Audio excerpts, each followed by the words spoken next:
mga guys, ang halaman dito sa loob ng bahay, ayan, nilagyan ko siya ng kahoy para kapitan. Kumapit naman din siya.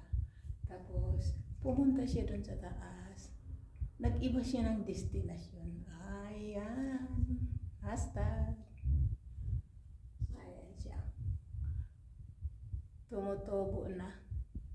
At saka tumataba. Green na green. Tunay yan. Hindi yan plastic.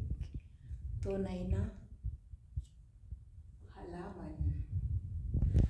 Ayan po yung ano niya, puno niya. Ayan. Kita ba? Ayan. Swerte daw yan, sabi nila. Diba mga guys, nag-iba siya ng destinasyon, oh. Ayan, oh. Pumunta siya dito. Imbis pa ganon, punta siya dito. Mga guys.